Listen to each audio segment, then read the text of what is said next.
මංගේ අම්මට දුන්න එකම දේ තමයි. අම්මේ මට ඔයාලා ලේකිර කරලා පෙව්වේ මොකටද? මේ රට ජාති රැක ගන්න නේද? ඔයාලා ඔය බෑග් හැංගුවත් මම මේ ඇඳගෙන ඉන්න ඇඳුමෙන් හරි මං යනවා කිව්වා මං කැම්ප් එකට. ඉන්නේ කිව්වා මම. ඊට පස්සේ ආගේ අම්මා කිව්වා යන්න දීපල්ලා. ඕක නවත්තන්න බෑ.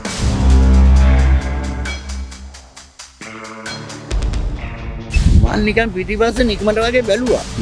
මට පේනවා නිකන් එක්කෙනෙක් බඩ ගහනවා වගේ. තවත් එක්කෙනෙක් දෙන්නේ තව එනවා. මට තවදුරටත් බලා ඉන්න බෑ මොකද අපේ සල්දාදුව හෙල්මට් එක දාලා ඉන්න ඕනේ. මේ හෙල්මට් එක නෑ නිකන් අර ගෝණියකින් වෙලාගත්තු තොප්පිය වගේ තමයි මං දැක්කේ. මම හැරුණා එහෙම මැල්ලුවා මැගසින් එක. එතරම් රස්තවාදී දෙනා මැරුණා.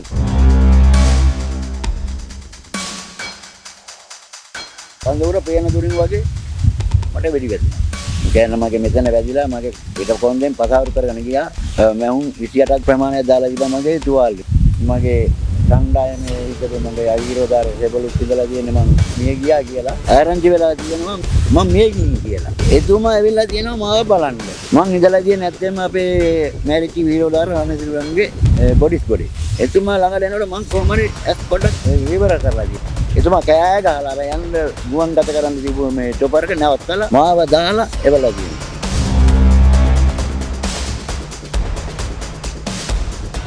බට්ටෝයි ටැපින්නේ කියන්නේ ගෙනේ ටැපින් කරලා අරන්න මේ කම්බිය වලට මෙව කරලා පින් එකට ගැට ගහලා රජිනි ගාම පුපුරලා මිය යන්නේ. මං කිව්වා රාජකරණ ඔයාගේ හතර දෙනා ඕම තියාගෙන ඉන්න මොකෝම හරි මගේ හතර දෙනාත් එක්ක මං ඇතුල් වුණා. උන්ගේ හැබැයි බංකර් ළඟින් තිබ්බට මීටර් 50ක් 60ක් වගේ දුරින් තමයි උන් ස්ථානගත වෙලා ඉන්නේ දවල් කාලෙක. ඒ වුණාට උන්ගෙන් පිටිපස්සට මං ගියා මම. එතන හිටියා පුජ්‍යලෙක් විජේරත්න කියලා එයා ආදුනේ. මෙයා මොන හරි හේතුවකට නැගිටලා තියෙනවා. නැගිටුම රස්තවාදී දැක්කලා පෙයාරක් කියලා කරලා තියෙනවා. දැන් ඉතින් කර ගියා යන්නේ නැහැ. අපි හතර දෙනෙක් එළිය හතර දෙනෙක් ඇතුලේ. මං කිව්වා සරෝජන් කරන්න දෙයක් නැහැ. එකම දේ තියෙන්නේ ගන්න කිව්වත් බෝම්බ ටික. ගියපුවාම අය හරක් කියන පුජ්‍යලන් මං කිව්වා අර බංකරේට බෝම්බ බැඳලා මම මේකට දාන්නම් කිව්වා. කොහොම හරි අපි ගහගෙන ඒක ඊට රස්තවාදී ඉතින් මරා උඹේ තිබ්බ අභිහායත් අරගෙන අපි පසුබැස්සා. රණවිරුවන් දසදහස් ගණනක් සේවයට එක් වූ රණවිරුවන් සිය ගණනක් මහ පොළොව මත වැළලුණු සුන්දර ප්‍රදේශයක සිටයි අද අරුම එක පිය සටහන් දිගහැරෙන්නේ. ඇතුගල් පුරවරයේ සිට මාතෘභූමිය වෙනුවෙන් වසර 22ක අනර්ඝ සේවාවක් ඉටු කළ රණශූර පදක්කමින් පිදුම් ලද 16 වන ගජබා රෙජිමේන්තුවේ බලලත් නිලධාරී එක අධිකාරී RSP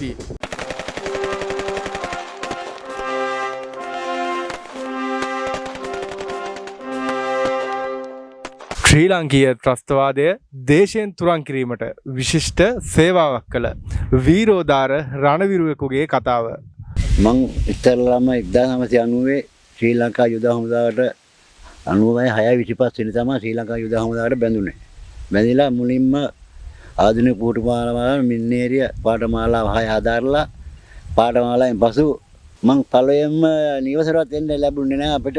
මොකද රස්තවාදීන්ගේ අධික යුද්ධ නිසා අපි එම්ම පාඨමාලාව නිමා කරලා පළවෙනිම වවුනියාවේ ක්‍රියාන්විතයට තමයි සහභාගී වුණේ. ඒක දින දෙකක් ඇතුළත ක්‍රියාන්විතය අවසන් කර නැවතත් දින දෙකකට පසුව නැවත අපට යන්න සිද්ධ වුණා. මොකද අපේ යුද හමුදාව පොලිසිය වැනි හිටපු සොල්දාදුව වීරෝදාර රණවිරුවන් හිර වෙලා හිටියා යාපනයේ බලකොටුව තුල. ඉතින් අපට පැවිරිලා තිබ්බ අපේ බලෑනියට එහුම් බේරා ගැනීමට මෙහෙයුමක් කරන්න. ඉතින් අපි ඒ දින කරේ නගරේ නැව් කියන්නේ බෝට්ටු හරහා ගිහිල්ලා අපි ගොඩ වුණා. කයිත් දූපතට රස්තවාදීන්ගේ වෙඩි වරුසාවෙන් මැද තමයි අපිට සිද්ධ වුණේ ගොඩ බහින්න. මොකද අපි මුහුදෙන් ගියේ ඔහු හිටිය ගොඩ බිමින්. ඇත්තටම අපිට වැඩි වරුසාවක් ආවා. මට ඒතකොට යුද අත්දැකීමක් නැහැ. මොකද හේතුව මං ආදුනිකයෙක්. පළවෙනි කියන්නේ වවුනියා ඔපරේෂන් එක කරලා එච්චර අත්දැකීමක් ගන්න බැරි වුණා. මොකද අපි ගොඩ බිමින් ගියපු නිසා. ඉතින් මේක දියබෙන් ගිහිල්ලා ගොඩ බිමට යන අවස්ථාවේදී ඇත්තම අපිට බයක් දැනෙනවා. මොකද අපිට දොය අත්දැකීම් නැති නිසා. 1990 යාපනය කොටුව බේරා ගැනීම. 1990 මට මතක විදියට 8 වෙනි මාසේ හෝ 7 වෙනි මාසේ තමයි මට මතක විදිය. නෑ 8 වෙනි මාසේ වගේ මතකයක් තියෙන්නේ. ඉතින් අපි ගිහිල්ලා ආරාලි තුඩුවත් අල්ලගෙන අප්‍රතරණය කරන්න තිබ්බේ යාපනයේ මණ්ඩතිව් මේ පාලමුනේ. ඇත්තෙන්ම අපිට තරණය කරන්න බෑ. මොකද ඒ හේතුව හතර වටේ මිලේ ත්‍ස්තවාදී. උන්ගේ දැඩි පැහැර ලක් වුණා. අපි රාත්‍රී 7:00 විතර කරවටක් වතුරේ බෑගෙන තමයි අපි මේ යාපනයේ කොටුව තුලට ඇතුල් තුනේ. ඇතුළත් වෙලා අපි ඒ බේරගෙන ඊට පස්සේ අපිට සිදු වුණා යාපනයේ ටවුන් එක අල්ලා ගැනීමට. ඒ කියන්නේ යාපනයේ බල කොටුවෙන් මීටර් 200ක් එහා සම්පූර්ණ ත්‍ස්තවාදී. මොකද අපේ කට්ටියට එළියට බහින්නවත් බෑ මොකවත් බෑ ඒ තරම් ප්‍රහාර එල්ල කරනවා. ඔය තිබ්බා මේ හොටෙල් වල දාගෙන එයාලා ස්නයිපර් ලොකු ගන්න නෝ කරන ගහනවා. ඒ කියන්නේ අපිට යන්න දුන්නේ නැහැ රෑ වුණත් උන්ට කොහොම හරි අපි යනවා නිරීක්ෂණය වෙලා තියෙනවා. අපර ප්‍රබලයෙන්ම මේ ප්‍රහාර එල්ල කරා. ඒ එල්ල කරන අවස්ථාවේ මම පළදෙන හෙල්මට් එකෙන් උන් ගහපු ෂොට් එකක් මගේ හෙල්මට් එකේ මෙහි පැත්තෙන් පිටිපස්සෙන් වැදිලා පසාරු කරගෙන ගියා. හැබැයි මට කිසිම මේ තුවාලයක් සිදු වුණේ නැහැ ඒ අවස්ථාවේ. හෙල්මට් එක පමණයි මේ වැදිලා ගියේ. මං ගානකුත් නැහැ මට ඒ වැදුනා කියන එක. මොකද අපි එන අරමුණක් ඇතුළේ යන්නේ. ගිහිල්ලා ඉතින් අල්ලගෙන අපි යාපනයේ කොටුව ටවුන් එකට අපිට අණයක් ලැබුණා මේ අපේ කණ්ඩායමේ හිටියේ එවක දැනට විශ්‍රාමයේ දහමදපතිතුමා ජනරල් රවින්ද්‍ර සිල්වා තමයි මගේ කණ්ඩායම් බා නිලධාරියා හිටියේ. ඉතින් එතුමාට පැවරිලා තිබා යාපනයේ ටවුන් එක අල්ලා ගැනීමට. මොකද පළවෙනි බලයන් ගජබ රෙජිමෙන්තුවේ මම බී කණ්ඩායම තමයි රාජකාරී කරේ. ඉතින් අපිට තමයි පැවරිලා තිබ්බේ යාපනයේ කොටුව අල්ලාගෙන අපටයි ඒ කණ්ඩායමටයි. තමයි යන්න තිබ්බේ මේ පන්ට් එක. කියන්නේ ඉදිරි පෙළ යන්න තිබ්බේ අපි කණ්ඩායම් දෙකට. ඉතින් අපි ගියා. ගිහිල්ලා අපි අල්ලාන ගහලා අපි ටවුන් එකේ භාගයක් ගිහිල්ලා අපි අල්ලාගෙන රස්තවාදී විනාශ කරලා ඒ යම් කිසි මීටර් 600ක් විතර ප්‍රමාණයක් අල්ලාගත්ත කියන්නේ බලකොටුවෙන් ඉදිරියේ. අල්ලා ඉන්නකොට ඉහළින් අනක් ලැබුණා නැවත අපට පසුපසින්න කියලා. ඒ වෙනකොට අපේ සොල්දාදු අපිට 11 දිනක් විතර දාලා ඉඳලා සිද්ධ වුණා. මැරිලා. ඒ කියන්නේ යාලා ජීවිතයකටපත් වෙලා මොකද මේ ඇත්තම දුකක් හිතුණා මට අපේ ආවට හිටපු මේ කරගස්සව කියන්නේ මගේ ගම්මානින් පොඩි දුරයි තියෙන්නේ. මේ ඇල්පා කම්පැනි සේවය කළේ සේනරත්න කියලා පුජ්ජලේ. අපිට එයත් ඒ අවස්ථාවේ දාලා එන්න බැරි වුණා. ගන්න බැරි වුණා. මොකද පසුබහින්න ඉක්මනට අපිට පසුබහින්න කිව්වා. අපි දවස් දෙක තුනක් try කරා. මේ අපේ වීරෝදා සොල්දන්වන්ගේ මේ ගොඩිය ගන්න අපිට ගන්න බැරි වුණා ඇත්තෙම. ඒ අයගේ ඉදා ඒක ක්‍රියාන්විතී අවසාන වෙලා අපිට ඔහොම ටික කාලයක් ඉදියා මාස දෙකක් එකමාරක් විතර මණ්ඩතිව් රයිට්ස් මණ්ඩතිව් අපි ඩිපස් කරලා හිටියා පළවෙනි බලයන්ිය ගජබරේ. මම පළවෙනිම බලයන්ිය මෙතුළත මගේ ඒකේ අනනින්දාරි වෙලා හිටියේ ඒක හිටපු ජනාධිපති ගෝඨාභය රාජපක්ෂතුමා තමයි මගේ පළවෙනිම අනනින්දාරිතුමා. මගේ කණ්ඩායම් බා නිලධාරිතුමා තමයි මෑතේ යුද හමුදාවේ විශ්‍රාමිකේ ජෙනරල් රවින්ද්‍ර සිල්වා සර්. මගේ කණ්ඩ බාණ්ඩ පැටුම හිටපු හිටියේ ලුතිනර් දික්කුඹර කියලා මේ එතුමත් රාෂ්ට්‍රවාදී 93 සාමසා ප්‍රහාරය තියෙන නේද චන්ද්‍රිකා මැඩම් ජනාධිපති ඉන්න කාලේ සාම කාලේ එතුමත් ජීවිතේටපත් වුණා රාෂ්ට්‍රවාදීන් එල්ල කරන ලද ගුවන් යානාවකට එල්ල කිරීම එතුමත් මේ ගියා. ඇත්තම එතුමාලා අපිත් එක්ක හිටපු නිලධාරි එඩිතරයි.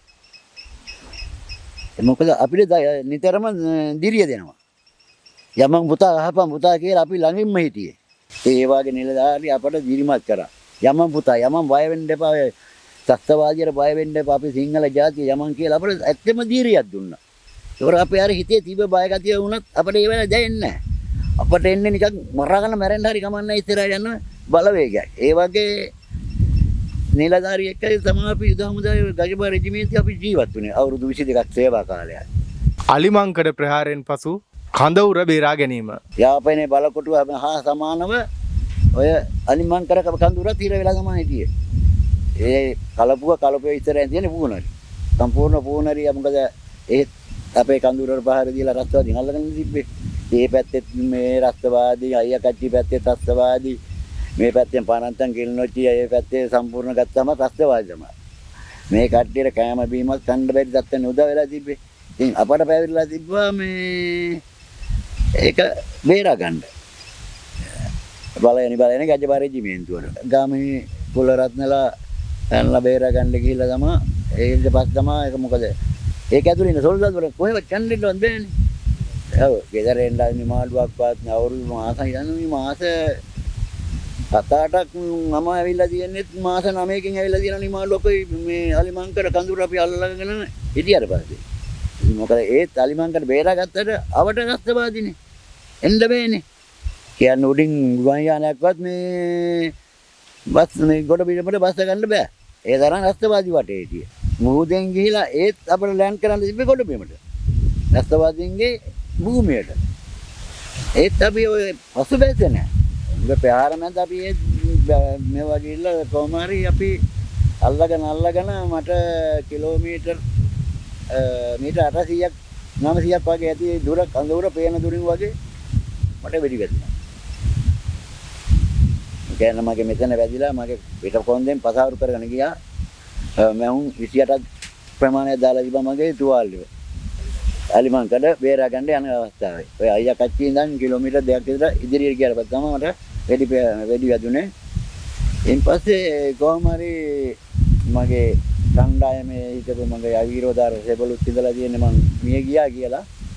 ඉතින් මගේ අවට ගම්මානේ මාස එයත් බලවෙනි බලයයි රාජපාල රෙජිමේන්තුවේ පාලනහා කණ්ඩායමේ උපකරණ පාලක සැර මේ තමයි රාජකාරී කරේ. එතුමාට ආරංචි වෙලා තියෙනවා මෙහෙමයි මගේ නම කියවලා පස්සේ මේ මම මේ ගිහින් කියලා. ඉතින් එතුමා ඇවිල්ලා තියෙනවා මාව බලන්න. අවසාන මොහොතේ හරි ගමේ කොල්ලන්නේ මොකද එතුමාට නිමාඩුවක් මේ එන්න බෑනේ මගේ මේ මම මිය ගියානම් මගේ මේ පිරිනොන් එකට එතුමා අවසාන මොහොතේ හරි ගෞරවයක් කරන්න මං එන්නේනොට මං ඉඳලා තියෙන නැත්තෙම අපේ මැරිච්ච වීරෝදාර රාමසිරුවන්ගේ බොඩිස් ගොඩේ එතුමා ළඟට එනකොට මං කොහොම හරි ඇස් පොඩ්ඩක් විවර කරලා තියෙනවා. ඒ කියන්නේ මගේ 100 මට 100 නෑ. කොහොම හරි මගේ ඇස් ටිකක් පොඩ්ඩක් විවර වෙලා තියෙනවා. ඒ අවස්ථාවේ මොකද අපේ අර තුවාල වෙච්ච රණවිරුවන් ගෙනියන්න මේ චොපරයක් ඇවිල්ලා තියෙනවා. ඒකට රණවිරුව කියන්නේ තුවාල වෙච්ච සොල්දාදුවා මේ දාගෙන නැවත ගුවන් ගත කරන්න හදනකොටම මම පොඩ්ඩක් ඇස් විවර කරලා තියෙනවා. මේක එතකොට එතුමා ඉතින් ළඟ හිටින්න මේ එතුමා දැකලා කියන මම ඇස් විවර කරනවා.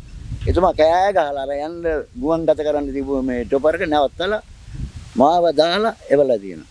ඇත්තෙම මම එවට හිටු මාණ්ඩික රැහෙන් EMG බණ්ඩාර මැතිතුමාලා මම ඇත්තෙම බේවි මිස්තු වෙනවා. මොකද අද මට යුද හමුදාව තුල ක්‍රියාන්විත කිරීමට අසර 22 සේවයක් නිමා කරලා යුද හමුදාවේ බල්ලන්දී එක වශයෙන් දක්වා නිලයේ උසස්ම නිලයට ගිහිල්ලා මට වසර 22ක් සේවය කරලා එන්න ලැබුණේ එතුමා එතෙන්ද පැමිණිය නිසා. නැත්තම් මට එතුමා ආවේ නැත්තම් සමහර විට මේ මම අද මේ ජීවිත මත නැති වෙන්න පුළුවන්.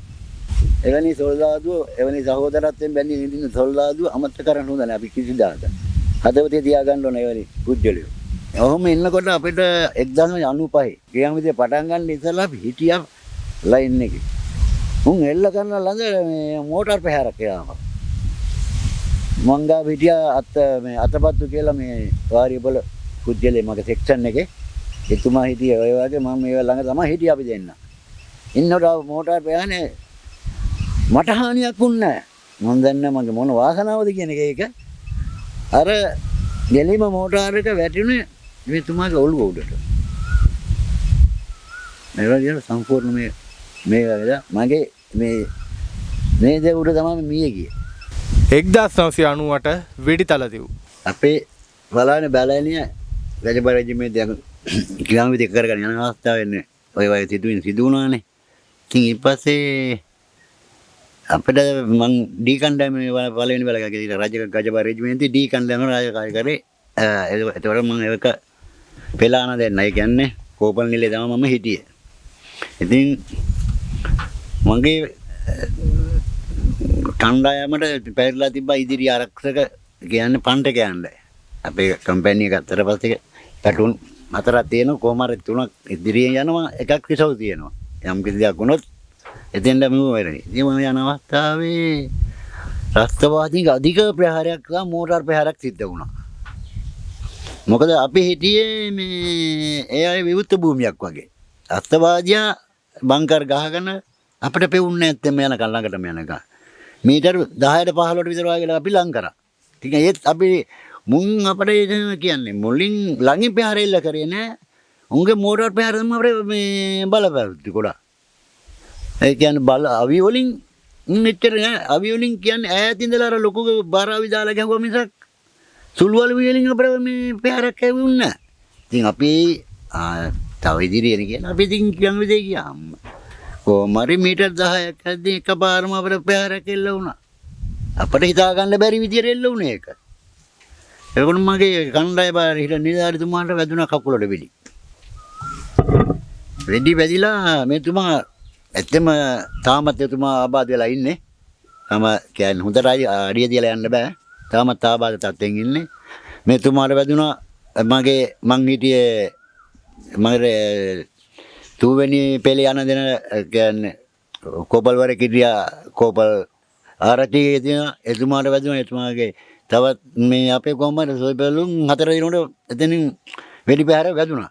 එතුමාලට නැගිටලවත් පස්සටවත් එන්න බැරි තත්ත්වෙන තමයි වැදුනේ. අපි කොහොමාරි ඉදිරියටම ගහගෙන ගියාට අපිට ඇත්තෙම යුද හමුදා පසුබැසීමක් තියෙනවනේ. අපිට යන්න බෑ.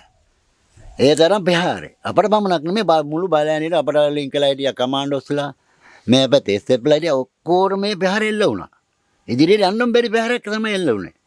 අපි මීටර් 50ක් විතර පසුපසට බැස්සා. සැලසුම් කරගන්න නැවත කොහොමද මීටර් පහරක් එල්ල කරලා ඉදිරියට යන්නේ කියන දැනට අපි පසු බැස්සා. වැහලා ඉතින් මට ඉන්න බෑ දැන්. මගේ අර කොපල් අරචි කෑ ගහනවා මං ගනියෝ කොපල් අධිකාරි මං ගනියෝ කියලා ඇත්තම කෑ ගහනවා. ඒ අවස්ථාවේ මට ඉතින් අර රස්තවාදියා මරන් ගන්න පුළුවන් නම් මම මරන් කන ඒ තරම් මට වේගයක් ආවා. මම ගියා මගේ මේජ සිල්වා සර් ගාවට මං කිව්වා සර් කොපල් අරචි කෑ ගහනවා සර් උත් ඉස්සරහා ඉන්නේ දැන් ගන්න ඕන අපි කොහොම හරි මෙයා. එයාලා එතුමා දන්නේ නැහැ මං හිටියා මේ නුවර බණ්ඩාර කියලා. සෙබලෙක් මං කිව්වා බණ්ඩාර. අපිට දැන් කරන්න යන්නේ අපේ සොයරුයි මේ අර 3-4 දිනක් පස්සට ගන්න ඕන. මොකද බොඩිසෙලා නැහැ. ඒක යාළුවලගේ තව ජීවිතය දෙන අපි ජීවිතේ බර. ඇත්තම මේ වෙනොත් මම වගේම නිර්භීතයි බය නැහැ. ඒ බණ්ඩාර කියන මේ පුජ්‍යලයන් එහෙනම් කොපල් අපි දෙන්න යන් කිව්වා. බාට කියන්නේ මගේ කණ්ඩායම් බාර නිලධාරිතුමා දන්නේ නැහැ මං අර පුජ්‍යලතේ ගිහිල්ලා මගේ නිලධාරියයි ඒ 4 දෙනා මං මෝටාර වැටෙනවා මට ඒත් කිසිම තුවාලයක් වුණා ඒ දිනවා. හැබැයි එතුමාට මට කියන්න බැරි වුණා මං ඔය 90 තුවාල වෙලා මං ඇත්තෙන්ම මට වෛද්‍ය මත නිම ඉන්න තිබ්බා. ආබාධික කියලා මට ඉන්න බැරි වුණා. මං බලෙන් තමයි මම නැවත පිට කරාන ගියේ. ඒත් අපේ වෛද්‍යවරියක් හිටියේ මේජ වර්ෂිතාන කියන මැඩම් මට කිව්වේ ඇයි තමුන් මේ වෛද්‍ය වර්ග කරන්න තියද්දී මේ වාගේ මේ වෛද්‍ය නෝකර මේ කියන්නේ පිට කරගෙන යන්නේ කියලා. මං කිව්වා මැඩම් මං තරුණයි තව. මගේ දැන් 44 සුවයි. මට යම් කිසි දවසක රටට සේවයක් කරන්න පුළුවන්. එහෙනම් මට යන්න ඕන. ඉතින් ගියා එතුමේ කියලා ඇහුවා නැවතන මොන හරි දෙයක් වෙලා මාව ගාවට එන්න එපා කිව්වා. මෙච්චර මේ තුවාලයක් තියාන තමුන් යන්න හදන්නේ ආඩම්බර වෙනවා කිව්වා. පැත්තකින් ඒ වුණාට යන්න හදන්න එපා මේ ළමයෝ ඉන්න කිව්වා. මම කමයි මම පිට කරලා දාන්න මට යන්න ඕන කිව්වා. ඒ ගිහිල්ලා තමයි කියන් විතර විරස කියන් වල අක්කනේ ගිහිල්ලා සෑම ක්‍රියාව දෙන සහභාගී ඉතින් මගේ ඒක කියන්නේ ආරිතුමා ගාවට අපි දාන්න එපේ. එතුමා මගේ තුවාලේ දැකලා කිව්වා තමුන් මොකටද පිට මෙහෙට ආවේ කියලා පිට කරගෙන. මං කිව්වා මට කියන විදිහ කරන්න පුළුවන්. එතුමා විහිං මට නියෝගයක් දුන්නා මගේ කණ්ඩායමට මාස 3ක් යනකම් මං කිසිම මේ රාජකාරිය යොදවන්න එපා කියලා. ඒ කියන්නේ වෛද්‍ය වර්ග කිරීම මත වගේ මං කම්පැනි මේ කියන්නේ තියාගන්න කිව්වා. මම ගිහිලා හිටියේ නෑ මට ඉන්න බෑ එහෙම. මට ඕන වෙලා තිබ්බේ මේ රට ජාතිය වෙනුවෙන් ජීවිතේ හරි පූජා කරලා රට ජාතිය රැක ගන්න. මොකද අපිට බැරි වුණත් අපි ඉදිරි අනාගත ඉන්න දරුවන්ට මේක තියෙන්න ඕන රැක ගන්න. ඉතින් ඒ වගේ ඉඳන කියන විදිහ ගියා. කොහොම හරි එතුමා තරගන්න පස්සේ ආගෙන මං ගිහිල්ලා සර්ට කිව්වා මගේ කණ්ඩායම් බාර සර්ට කිව්වා සර් මම ලියන සරුයි 4 දෙනාරක. ඒතකොට ඒ වෙනකොට මට වර්ෂවසරෙන් බැන්නේ. සාමාන්‍ය ඒකෝර මේ කියන්නේ රස්තවාදියෙක් අපි හදිස්සිය හරි අල්ලගත්තොත් නිලධාරි කියන්නේ කෝපල් අධිකාරියට එන්න එපා කියලා. ඇත්තෙන්ම මම රස්තවාදීන් එක්ක මගේ ලේද හෙල්ලුවා මට මතක් වෙන්නේ මගේ කකුල උඩ මිය ගියපු අතපත්තු. එතුමා කියපු වචනේ මට කිව්ව කොපල් මම මැරුණත් මගේ අම්මයි තාත්තා එන පොඩ්ඩක් බලන්න. ඒක මට නිතරම හැඟෙනවා. ඒ වගේ හැඟීම් දැනුණාට පස්සේ මට බයක් දැනෙන්නේ නැත්තෙම මම මේ බය කියන දේ ඇත්තෙම නෑ. බයක් දැනුණා නම් අද මේම ජීවත් වෙලා ඉන්නත් බෑ. යුද පිටියක බය වෙලා බෑ. අපි සොල්දාදුවෙක් රණවිරුවෙක් කියන්නේ නිර්භීත වෙන්න ඕනේ. ඔක්කොම දේවල් කරලා ඊට පස්සේ ඔය ක්‍රියාන්විතේ අපි ගිහිල්ලා දැන් රෑ කොහොම හරි අපි නැවතුණා ඔපරේෂන් එක. නැවතිලා දැන් අපේ ලොකු මේ ආවරණ හදාගන්න බෑනේ අවස්ථාවේ. කමණ්ඩර ඉන්න පුළුවන් පොඩි ආවරණ නේ. මොරේ හරි නර්ලූල් ටොට එහා අපි බලෑනි ඔය කමාන්ඩෝස් කියන්නේ යුදවමදාවේ ත්‍රිවිධ ක්‍රියාන්විතයට සහභාගී සියලුම බලෑනි දැන් ඉතින් රැට ඩිපස් එක දාගෙන ඉන්න ඕනේ. ඉඳලා කොහොමරි රෑ කමාර විතර මුංගේ දරුණු ප්‍රහාරයක් ආවා කියන්නකො අපිට විතරක් නෙමෙයි අපර පසුව ආරංචි වුණා. කියන්නේ බලෑනියක් කම්බයිනිය බලෑනියක් අතර ලින්ක් එකක් තියෙනවනේ. දැන් අපේ එකකට තව දකුණේ හොවමි කමාන්ඩෝස්ලා සියලුම ලින්ක් එකෙන් ඇතුළෙන් රස්තවාදී ඇතුළට කඩන් ආවා. රෑ. ඇවිල්ලා දැන් අපේ ඉදිරියනොත් ප්‍රහාර එල්ල කරනවා පොසුපොසුනොත් ප්‍රහාර එල්ල කරනවා. අපි කොහොම හරි ඉතින් දෙපැත්තම ආවරණ කරගෙන හිටියා. උදේ කොහොම හරි මගේ හිටපු ඉතාලේ මේ උන්ගේ රස්තවාදීන්ගේ 4 දෙනෙකුගේ මිනී තිබ්බා. දැන් අපි උදේ මෙව කරගෙන අපර ආයේ කිව්වා ඒකේ යන නේදාරිතුමා නියෝගයක් ඇවිල්ලා තිබ්බා අපේ කණ්ඩායමට පිටිපස්ස සෝසිසි කරන්න.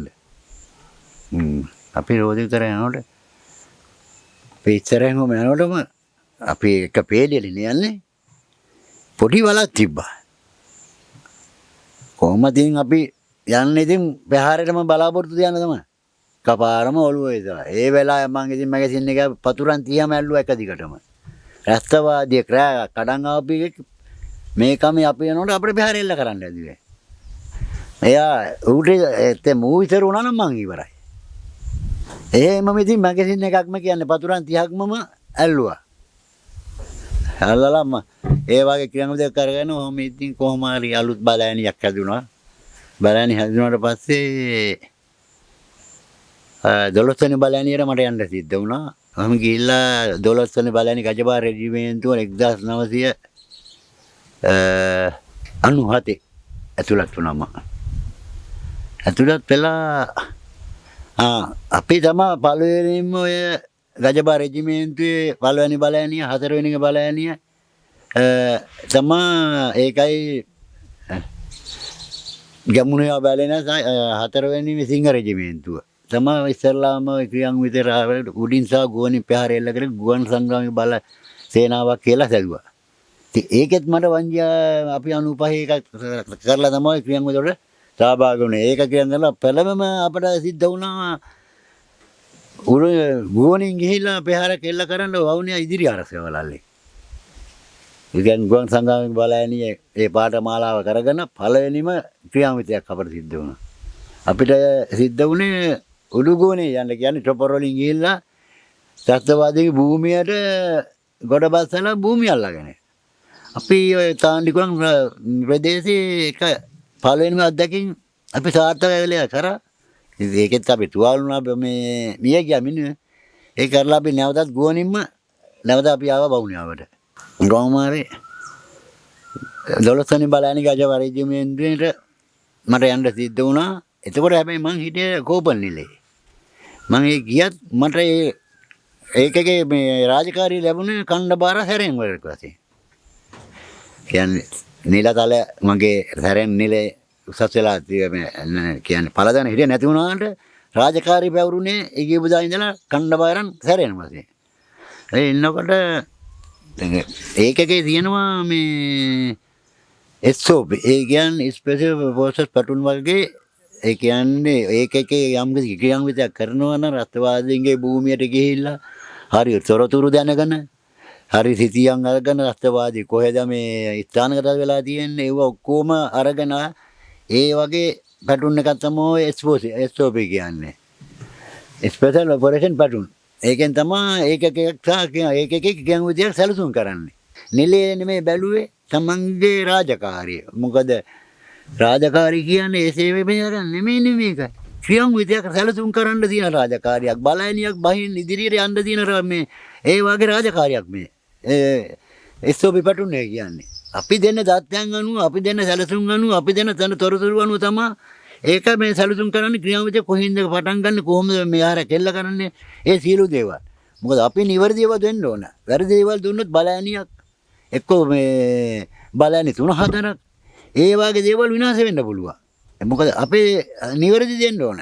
ඉතින් ඔය වගේ අපි ස්ථානගත වුණා මන්නාරම් ප්‍රදේශයේ 12 වෙනි බැලේන ගජපා රෙජිමෙන්ටුව ක්‍රියාන්විතය සැලසුම් කරන්න මට පැවිරිලා තිබ්බා. මටයි මගේ පාන් කණ්ඩායම් බාර නිලධාරිතුමාට පැවිරිලා තිබ්බේ ක්‍රියාන්විතය සැලසුම් කරන්න රස්ත්‍රවාදීන්ගේ තොරතුරු ලබා ගන්න. අපි සර්ක 8-man team දෙකක් ගියා මම එක්ක 8-man team දෙකක් සත්‍ය ගියා දකුණු පැත්තේ මම සිද්ධ වුණා වම් පැත්තේ යන්න. ඉතින් අපේ සහයෝගයට ආවා 8 වෙනි පාබල රෙජිමෙන්ටුවේ 8-man එක. ඒ කියන්නේ ඒක හිටියේ සරෙන් ප්‍රේමතිලක කියලා එතුමාව මගේ සහයෝගයට.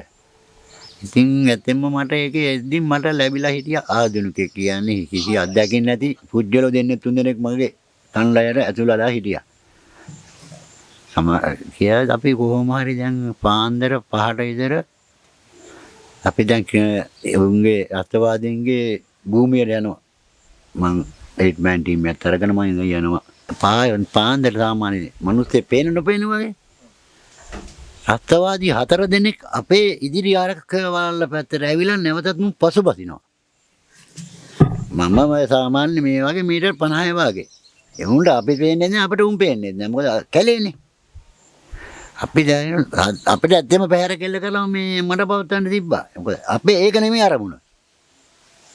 අපේ අරමුණ තියෙන්නේ වෙන අරමුණ කරලා තමයි යන්නේ. අපි යන්න ඕනේ උන්ගේ ඩිෆෙන්ස් ලයින් එක. ඒ කියන්නේ ස්ථානගත වෙලා තියෙන බංකර් කොහොමද තියෙන්නේ ඒව බලාගෙන අපිට පැහැර කෙල්ල කරන්න ලේසිම මොනවාද ඒ ටික තොරතුරු ලබා ගන්න අපිට තියෙන්නේ.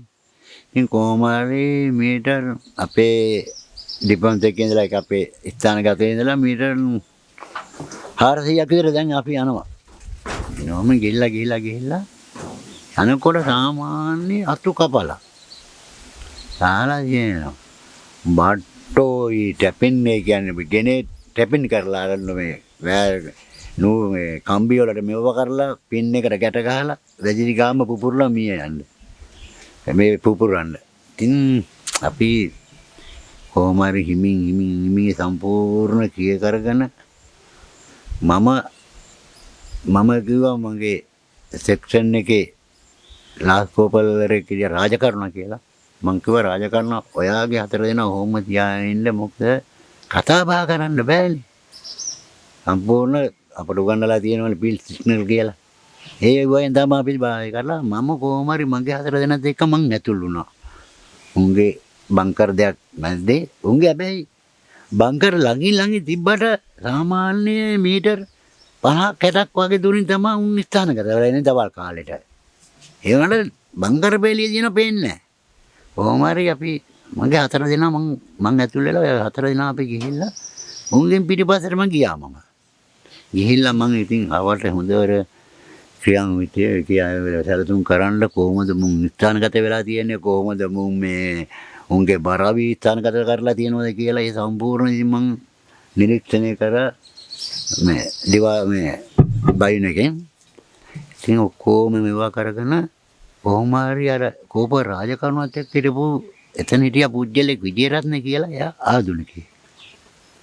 මෙයා මොන හරි හේතුවකට නැගිටලා තියෙනවා.